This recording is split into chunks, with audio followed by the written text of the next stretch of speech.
Hello and welcome back to the Playbase. I have an incredible guest today. Somebody who I got to listen to, who inspired me, who finished off his speech with something that then further touched my heart that I absolutely had to go and introduce myself to. Chris D'Angelo, you are an inspiring, powerful young man, and I'm so happy to have you sitting in front of me today. Thank you so much.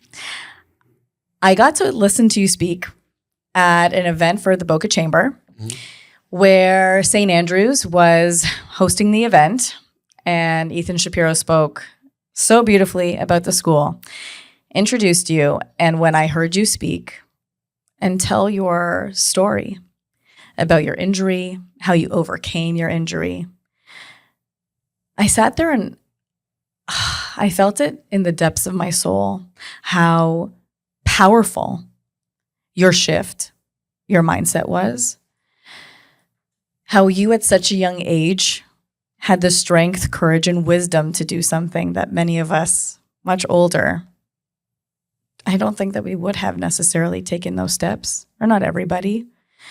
And when I listened to you, I really felt like your story needs to be amplified. People need to hear the beauty of what you did, how you did it, where that stemmed from for you, and what that did for you, for your team, for your school, for maybe your identity, how you perceived yourself.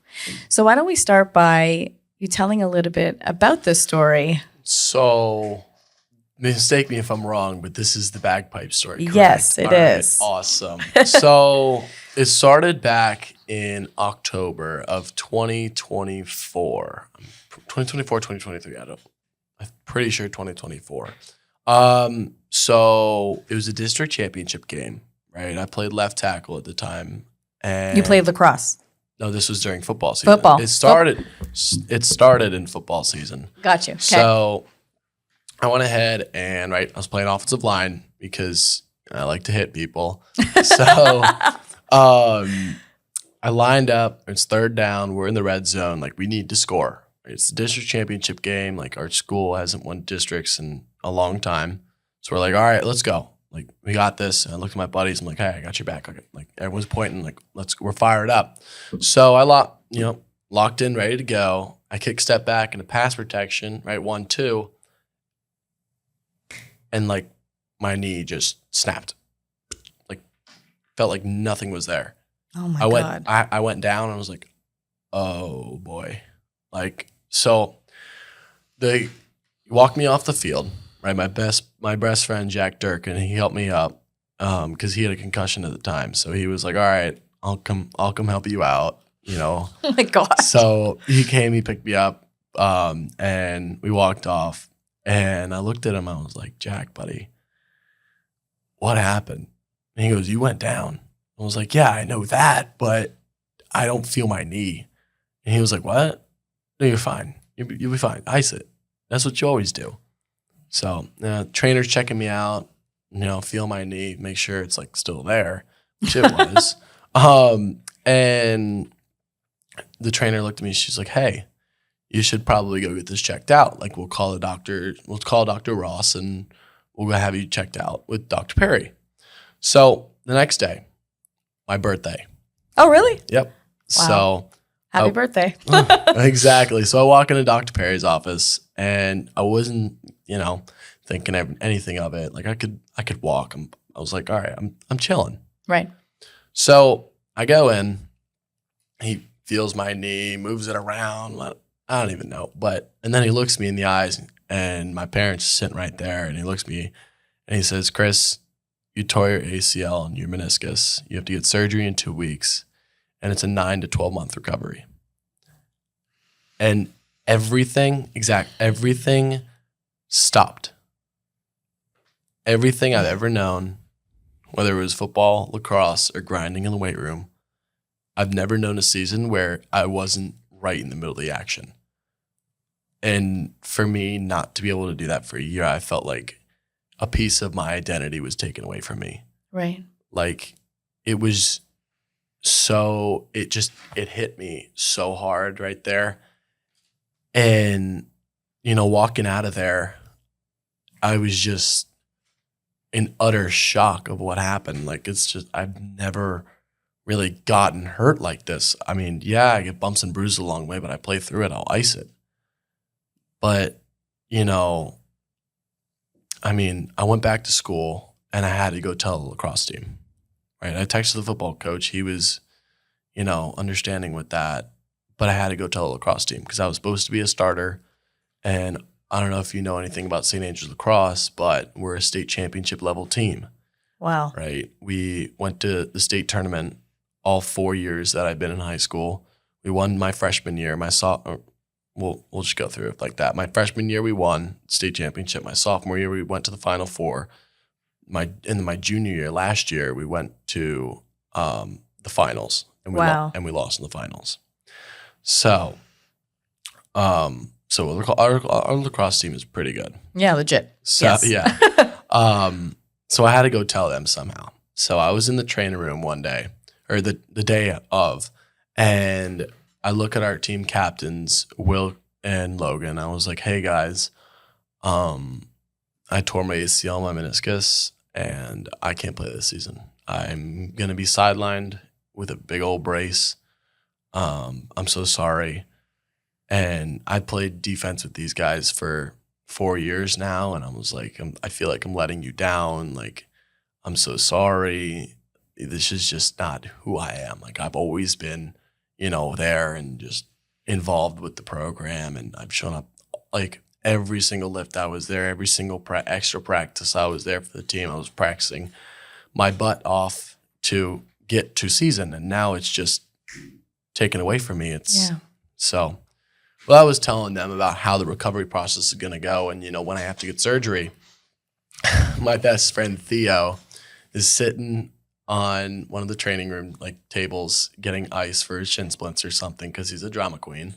But he looks at me and he's scrolling on TikTok and he spins his phone and he shows me a TikTok about the Notre Dame lacrosse bagpipe tradition. And he was like, hey, look at this. And what they do is, a guy named Sean Meehan, a lot of years ago, I don't know how many, don't quote me on it though. I think it's like 40, but I don't know. Mm-hmm. So what he did was his team found out that he played the bagpipes. And, you know, Notre Dame Fighting Irish, they love their bagpipes. So they told him, hey, can you play the bagpipes as we walk on the field, as a walkout song? So he did it, and now they have a reoccurring tradition at Notre Dame where every year they have a bagpiper who is in full dress, right, pads and everything, walking them out on the field. It's really cool. So Theo looks at me, and he's like, hey, you're a trumpet player, right? I'm like, yeah, I can play a trumpet. He goes, you're good at that, no? I go, yeah, I went to States last week.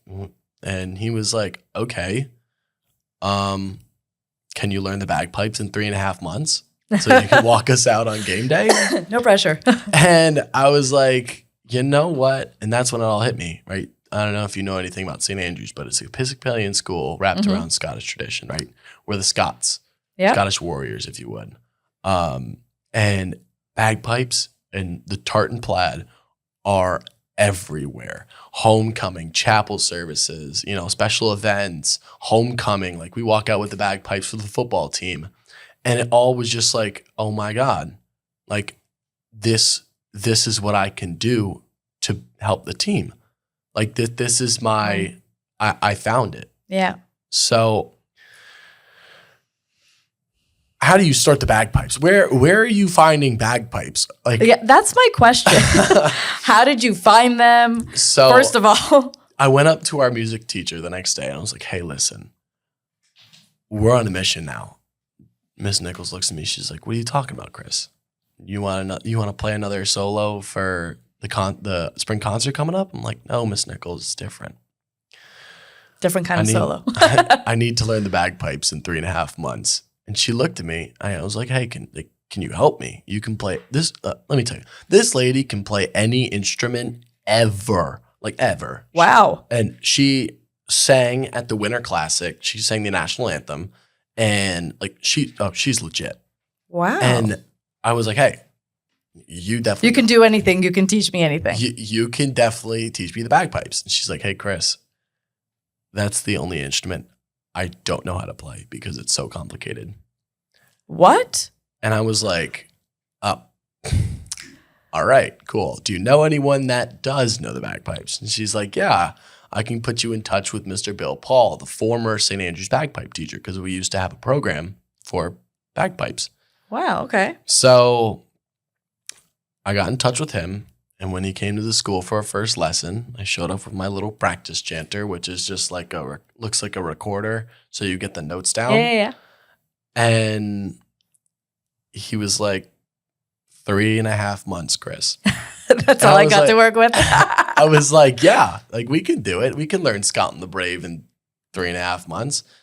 And he was like, no, it takes people 6 months to go from the recorder, the practice chanter, to the full set of bagpipes. It takes them 6 months. And then on top of that, you have another 6 months of learning the song and the bagpipes.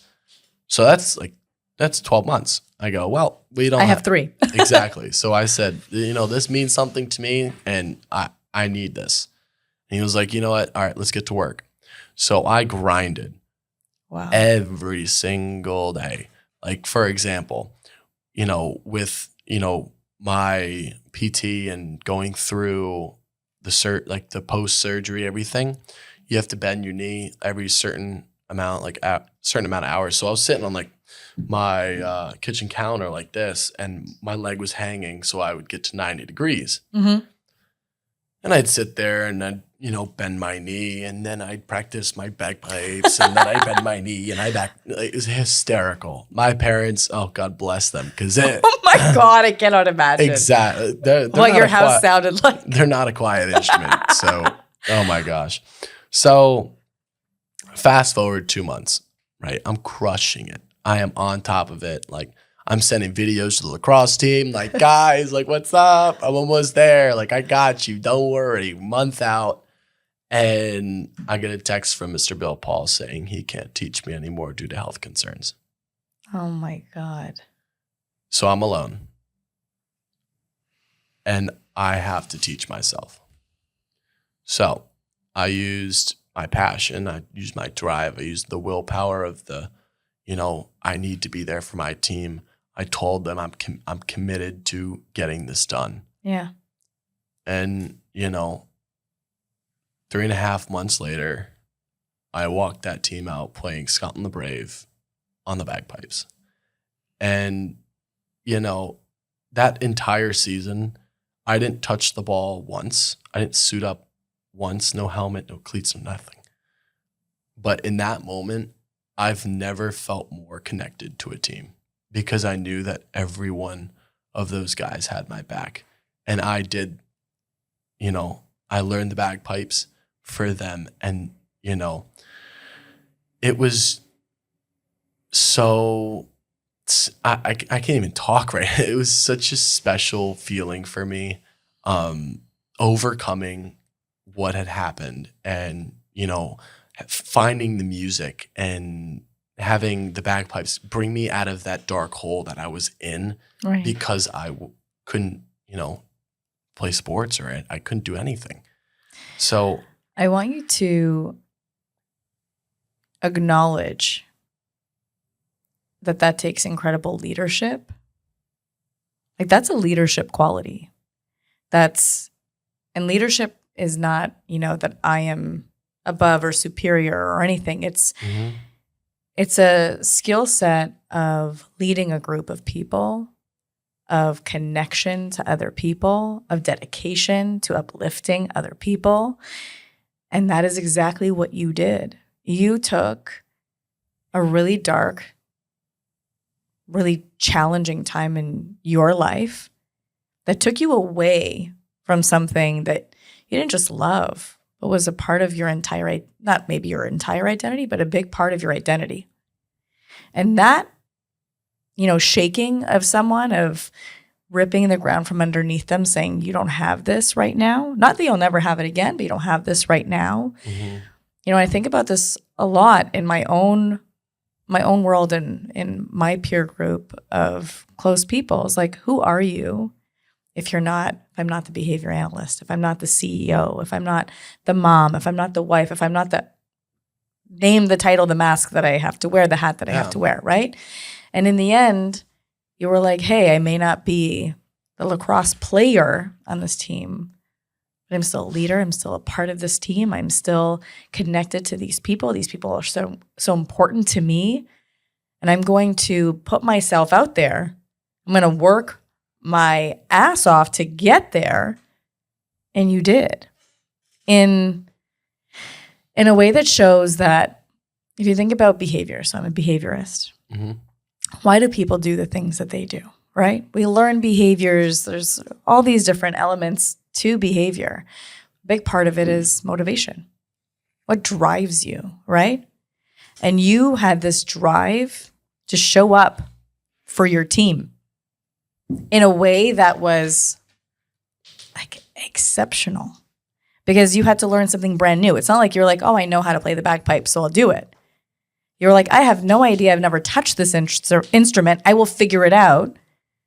And when you hit another roadblock, you're like, okay, I'm still going to figure it out. And you didn't just figure it out. You led your team.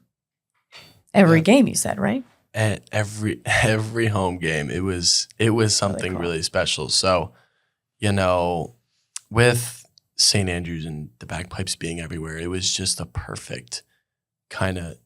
It's so unique to St. Andrews, and I did it for football this season as well. Yeah, cool. And you know, I went to MPA with the band and played the bagpipes with them as well. Wow. So yeah, everyone loves the bagpipes. I've walked the swimmers out on their senior night with the bagpipes. Oh my God, that's awesome. So now it's a part of the community, and it's that story totally changed how I thought about leadership. Yeah. Now, I've been, you know, class president for the past 3 years, 9th, 10th, 11th, and then now, being in 12th grade, I serve as the student body president. Or student body, yeah. Yeah, that makes sense. President for the entire student body. Mango. Oh, okay. I go now. So, going back, this entire story totally changed how I think about leadership. And I've served as the 9th, the 10th, and 11th grade class president. And now I serve as the student body president, right, overlooking the entire school. Wow. So I've had a couple leadership opportunities, you know, involving clubs. I've been the president of 3 different clubs at St. Andrews, and I do all this extracurricular stuff. But that moment, you know, I thought, you always have to be the biggest, the baddest in the field and taking the most reps and being the best. But that's not what leadership is. It's about showing up. It's about putting the we before the me and putting the team before yourself. Yep. And that's what leadership is. It doesn't matter what, you know, grade you're in or how good you are.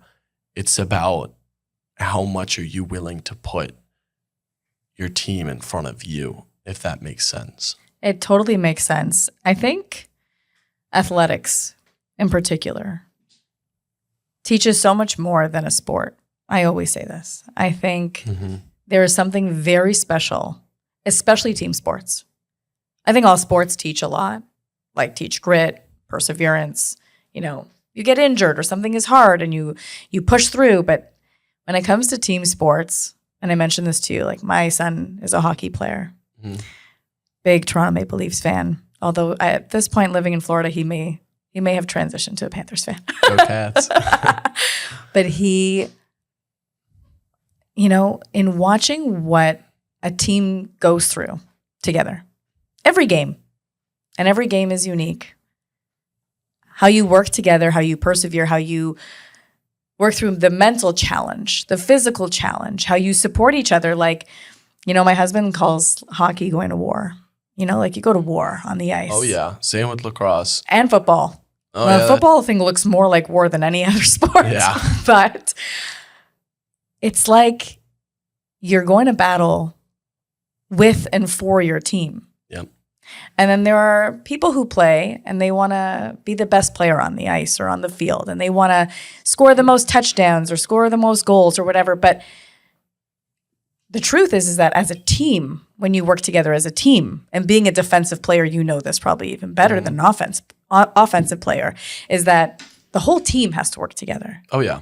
Everyone has to play their part. Everyone has to communicate. And that leadership quality on and off the field, the ice, or wherever you're playing the court is so important. Like, have you ever watched Michael Jordan's Last Dance? The documentary on Michael Jordan. If you have not, you will now, because it is amazing. I'll go home and watch it. So Michael Jordan is one of my favorite athletes of all time. So, Jordan or LeBron? Jordan. All right, there you go. And you? I don't watch basketball, but I would say Jordan. I grew up watching Jordan. So for me, it's hands down Jordan. Mm-hmm. His mentality was a winning mentality. But his mentality was, how do we win? Not just how do I win. I don't win a game or a championship by myself. It's a team. Correct. And to be able to lead a team is, and I mean, his leadership style is very different than my leadership style. His is a lot more aggressive and but to be able to lead an entire team, whether it's onto the field or it's with heart or it's with grit or whatever it is, impacts the entire energy of the entire team. When somebody gives up, it becomes an anchor, right? When somebody's like, no, we don't got this, or I can't, somebody needs to lift them up. Otherwise, the whole team is being dragged down, because that's how it works. It's like, that's just the energy of a team. And it is incredible to me that you could have very easily said, guys, I'm sorry. Like, I'm out. Mm-hmm. This is terrible. It sucks. I'm down. I don't get to do this. And you could let it bring you down, but you actually let it lift you up and your entire team up. And when I listened to your story, which this time got a lot more detail than the last time. I was on a timer last time, so I couldn't, go into detail. Of course. Yeah. It's incredibly inspiring. I have somebody very near and dear to me who had a very similar thing happen to him at a very critical time in his life. And it was heartbreaking to watch, because there are no bagpipes in hockey that I know of, but you have to dig deep within yourself. I think in any challenge in your life, and the fact that you overcame this challenge in your life with such grace and power, like such power and wisdom, will allow other challenges that you face to feel a little easier, because you have already overcome something that can hit your ego so hard. Like you said, it's like, who am I? Oh, I'm a leader, or I'm a part of this team, whether I'm the defenseman or whether I'm this or that, or whatever my role is. I'm a part of this team, and I'm going to shift to how I'm a part of this team. Yep. And I think that that's absolutely beautiful, and I commend you. Thank you. I know you said that your friend kind of showed you this, and it inspired you. I had no intention of being a bagpiper and wearing a kilt. I mean, it wasn't your dream? No. But, gotta make lemonade out of lemons. That's what I've always been taught. And, be there for the team, and it all just kind of clicked. I mean, I told you the story, like, it all just matched up. So I feel like someone out there, or someone up there, yep, said, hey, Chris, let's go. You got Here's it. your way out. Here's your way. Or way in. This is it. Yeah. So I believe I was in such a was in such a dark place at that time with, having, the anxiety of trying to go into surgery because I've never done that. Mhm. And the fear of dealing with all that. On top of that, going to PT and not being able to play sports or go on a walk, or, go to the beach. I couldn't do that for at least 4 months. It was just a shock. And I was like, what do I do? Like, who am I? Like, where's my purpose? And for that to come along, it just gave me that sense of, I'm still worth it. Like, I'm still worth a hoot. So I got to keep going. Like, you got this. Do you know who Tony Robbins is? No. He's brilliant. You're gonna research him after. All right. He talks a lot about purpose also. And that when we lose our purpose, that's when we can fall into darkness. And that drive and purpose is what kind of brings up this motivation, right? In school, you have a purpose. You're there, you're learning. Your intention is to do well in school, to learn as much as you can, right? In sports, your purpose is to be a team member, to do this, you need to play your role. And when your purpose is gone or taken away from you, it's a very scary thing. Mm-hmm. And you created one. And I think that this is something that can be translated to any human on the planet, a situation like this. Yeah, it doesn't, if it's not bagpipes or lacrosse or football with you, maybe it's not being the lead role in the play or not getting into your dream school or, if the pretty girl at school rejects you for the prom or, whatever, you go up against something. Right. And you're striving for something and it shuts you down. It pushes you back. How are you going to bounce back? How are you going to pivot?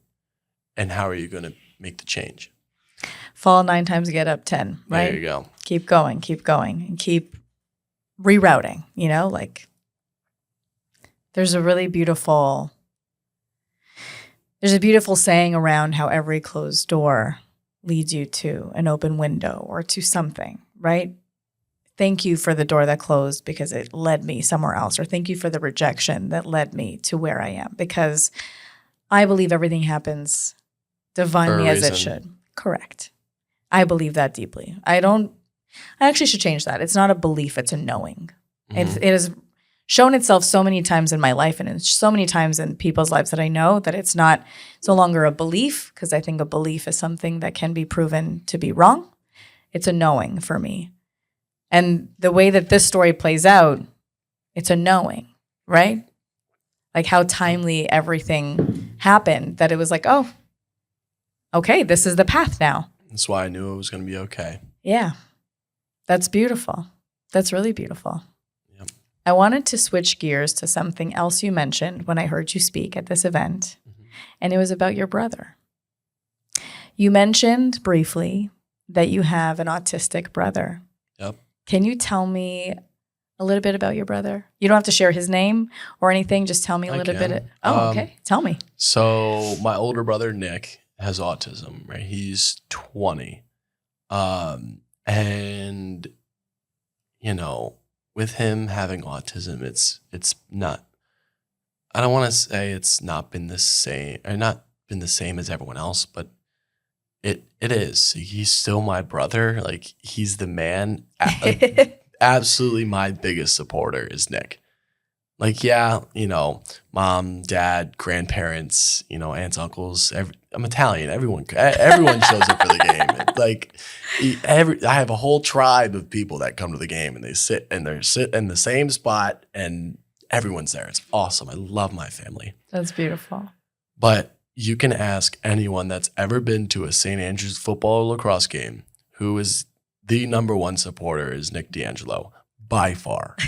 He is the best, and I wouldn't trade it for the world. But growing up with him has been different. It's changed how I look at, society. And I wouldn't say society, just how, people view the world. Just because, I've had to, I felt like I had to take on that big brother role. Mm-hmm. So, because we also have a younger brother named Matt. He's 15. That guy, he's that guy. Love him though. He's a little brother. Yeah, love you, Matt. But yeah, I've had to take on that big brother role, and I feel like I'm doing pretty well at it so far. But it's very interesting to see how he views the world, because it's my sidekick. It's my dog. Like, he's the man. I wouldn't, like I said, I wouldn't trade it for the world. And he'll tell me something, and I'll be like, Nick, I didn't think about it like that. And we're just talking about regular stuff. Like, hey, Nick, like, what do you think of this? I don't know. What about that? He shares totally different insight than you would have had. Exactly. Right. Tell me how you would describe him. What words would you use to describe him?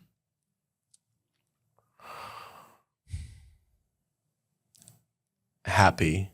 He's always got a smile on his face. And he is one of those smiles where it lights up the room. Cheerful. God, Nick.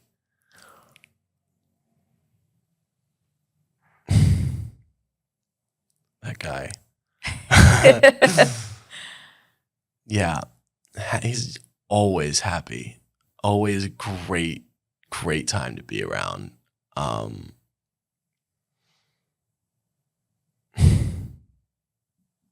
Yeah, I'd give him those. One word to describe Nick. Stud. He is a stud. Absolute stud. Beautiful. It sounds like his energy is very light, and that he emits joy and creates joy everywhere he goes. Yeah. That's what it like sounds if you're at a dance party, you have some people, sit on the couch in the background. You have some people, on the outskirts of like the dance circle. You have like your DJ, people behind the DJ. And then there's Nick right in the middle of the dance floor. It's awesome. Dancing with maybe every single person there. Sweaty mess. It's awesome. That's beautiful. Stud. Sounds like he's free. He is. That's beautiful. He is. Does that inspire you?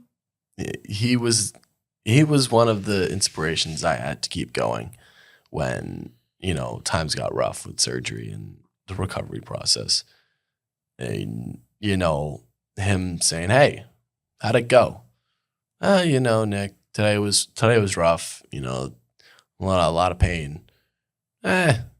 You'll be all right. You got this. If anyone can do it, you can. It's like, you know what? Let's go. Your biggest cheerleader. He is. He really is. Sorry, Mom, but Nick is my biggest cheerleader.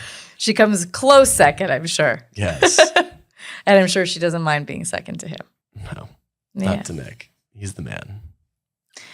Do you think it changed you as a human? I know you said it changed the way you perceive the world. Do you think it changed you as a human and in the way that you see yourself, in the way that you conduct yourself in the world?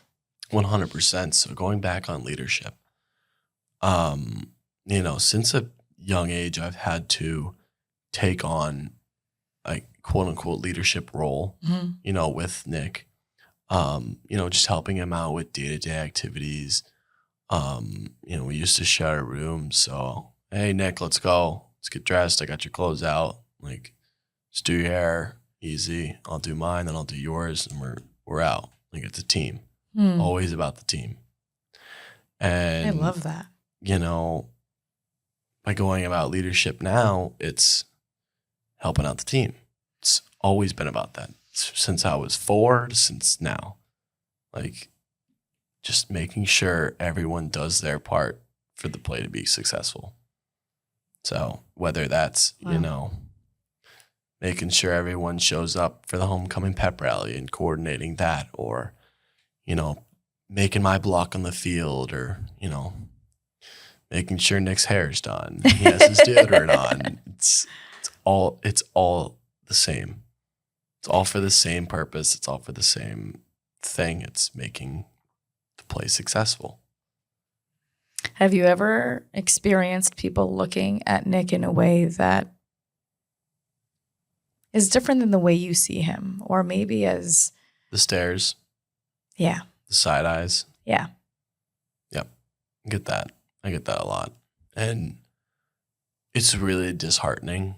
Yeah. And, I know it's not, I don't want to say not normal, because he is normal. He's what's normal? Exactly. Yeah. But, maybe some people aren't accustomed to it, or, but it's really disheartening, and it's sad that, people are, judge him like that, because he's such a great guy. He's the man. And it's a shame that they can't just see that. It's not the outside that's what matters. It's what's on the inside. Amen. I agree with you. So I wish that everyone could see Nick that the way I do. And I know all my buddies do. Shout out to the Polka group chat out there. They love Nick. He's the man. I can't stop saying it. It's actually, he is. He warms up a room. If he was here right now, he'd probably just start yapping and just would go on for however many minutes, 37 minutes. He would take all of that. Be like, wait, no, I'm not done. I'm up. It's awesome. I love that. Yeah, he has definitely changed how I view the world. And for the people that stare, if it makes you uncomfortable, if it makes you, but why are you staring? There's no reason to stare, because we're all human. And yeah, I think that you just got to look at what's on the inside. And I agree. I think there's a lack of awareness and understanding, which makes people uncomfortable, because I remember my nephew at a young age was placed to be partners with a child in the classroom who had autism. And because of what I do, and because I work a lot, not only with autistic children, but I work, but I did have a lot of experience, he would ask me questions. Why does he do that? Why does he rock? I said, repetitive movements are regulating to the nervous system. So the repetition of that movement actually makes him feel more calm. When he's feeling overstimulated or understimulated, it helps him. He was like, oh, okay. So if I understand what's happening, it's less uncomfortable for me. And so a really big thing I love to do is educate. Because if I understand what's happening, I don't have to feel uncomfortable about it. I now know why it's happening. And maybe that means, I need to tone my voice down. Maybe I'm being too loud. Or maybe that means I need to give you the space to do what you need to do. Or maybe that means the lights are flickering or whatever, because of the way he processes information and sensory input. And it just gives me understanding, which gives me compassion. I think that when we don't understand, it's hard to have compassion, right? Mm-hmm. And so a lot of people walk around the world not understanding. And when I see people, whether it be like Nick or like some of my clients or other people, the way that I view the world is that I see people's light. That's, I guess, one of my gifts, right? My gifts is that I see people in their light, in their gifts, and their talents, and the things that make them shine. Like I watched you and I was like, oh my God, I need to speak to this guy. I need to have him on my podcast. I need to meet him. that was easy to see because you went up and you were just shining. But sometimes it's harder to see. And I wonder how you feel about what I'm about to say. I feel like there are a lot of people like Nick who are more connected to source, to God, to angels, to whatever you want to call it, and emit that energy than people who are not. And I don't know if that feels right to you or if that connects with you, but I have on countless occasions met individuals with different kinds of needs. And I'd have a mom say, I know it sounds weird, but my child is angelic. And I would say, it's not weird. I feel it too. Or I know it seems weird, but I feel like my child receives messages. I'm like, it's not weird. I understand that. And I wonder what your experience is. And maybe you haven't experienced this. And I'm curious if leaving here, if you haven't experienced this, if you might see Nick differently or pay attention to it differently. This connection to something deeper than this tangible world that people look at and go, that's weird or that's unusual. But really, it's that he's experiencing the world differently than you or I are. And not that there's anything weird or odd or unusual about it. It's just not what I experience or how I experience it. Mm-hmm. Well, it's very interesting because I do know, I've said that to my mom before, and she has noticed it as well. Like, it's very interesting. And, for example, like when we have a passing in the family or something like that, and, Nick will, like, for instance, my grandfather passed 8 years ago or something like that. And Nick will just tell us, like, hey, like, he said this. He's saying this. He said this. Before he passed, he said this. It's like, Nick, where'd you get that from? Right? Like, what? And just, oh, yeah. Matter of fact, because it is fact to him. Yeah. Oh, yeah. Yeah. I don't want to say it's supernatural, but it's supernatural in the sense that we don't understand it, but it really is a part of our realm that we don't experience, like, most of us. You could see it in the way I talk. Like, it's like, when you said it, I was like, And now I'm trying to communicate it, and it's like, it's not coming out. It's like, what? Because it's hard to express. It is. It really is. But it's something that you experience in that the way I view the universe is that we are a planet and there is a massive universe that surrounds us. And I think this concept of where things start and end is very confusing, and where things exist is confusing because we understand where things live in terms of the tangible, what we can touch, see, hear, feel, all that. But there's another sense within us. You can feel people's energy. That we know. I tell this story that I went to a gym. Mm-hmm. I love going to the gym.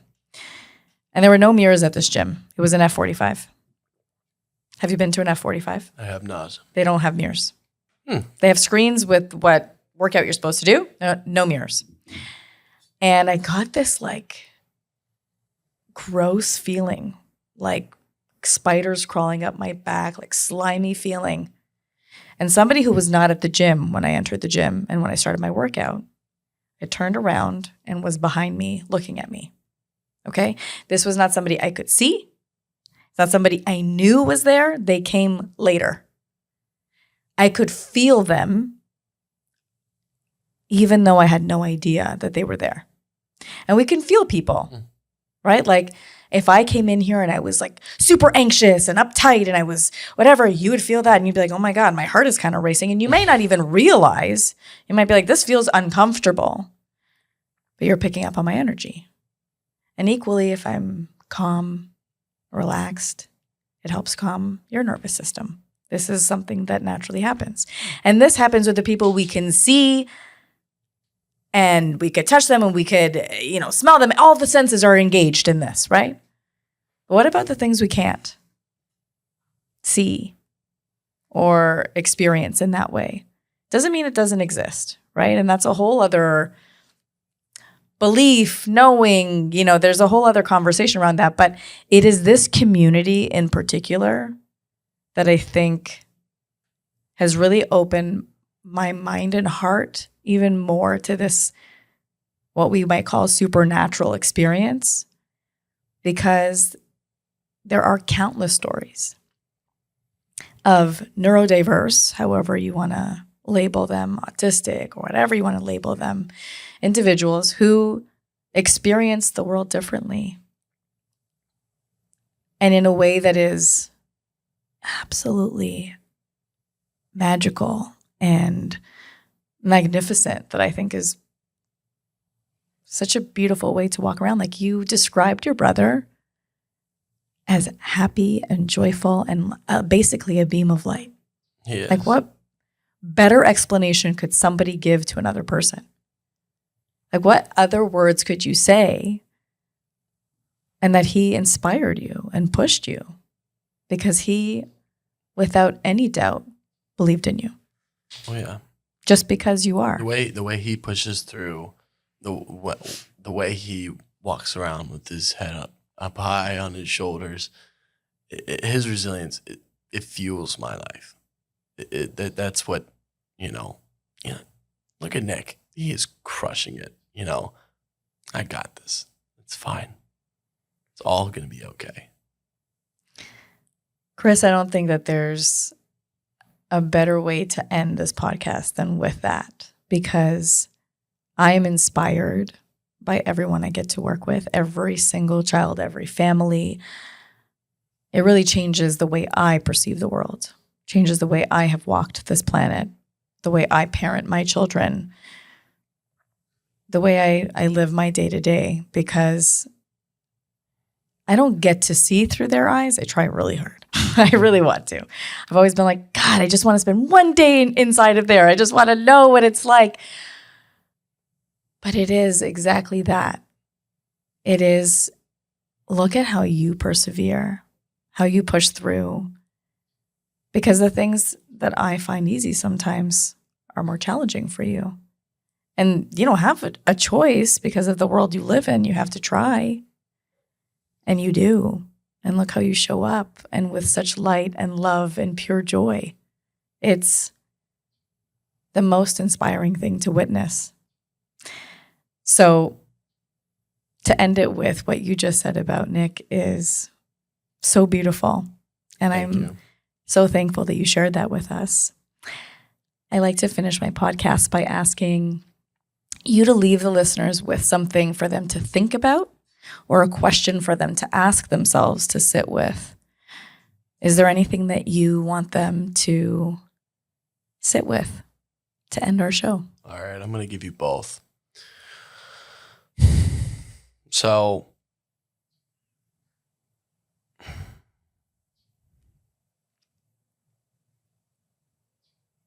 going to go to the bagpipe story again. Mm-hmm. And we're going to roll it back. And what I want you to think about is, I'll save that for the end. We're going to go with the question first. Okay. And we're going to tie it around Nick.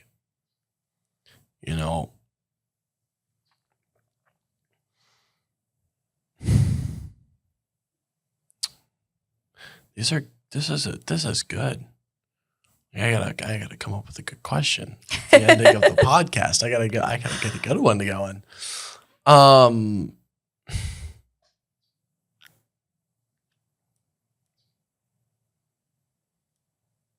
Growing up with Nick, I've got to experience, him and all of his friends, and I got to see, all different levels of the spectrum.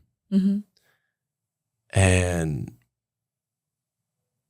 whatever you're going through, whatever life throws at you, is it really that bad? Because I've got to witness and see, a whole different bunch of, levels on the spectrum. And, sometimes I think Nick's pretty far up on the spectrum. And then I see some, others that are higher than him. And I'm like, wow, like, you know, you count your blessings. Like, Yeah. you really do. Yeah. So the question that I want to leave everyone is it really that bad? Yeah. And And in context of how it could be, yeah. right? And for my statement, going back to the bagpipes, like I said earlier, is, you know, there's always light at the end of the tunnel. All you have to do is find it and just keep going. Find your purpose, find your drive, keep pushing, and go get it. Go get it. Go I get love it. it. Yep. Find that light. I'm with you. There you go. Thank you so much, Chris. Thank you so much for having me. Thank This you has for been coming. awesome. It's been amazing. Thank you. Thank you.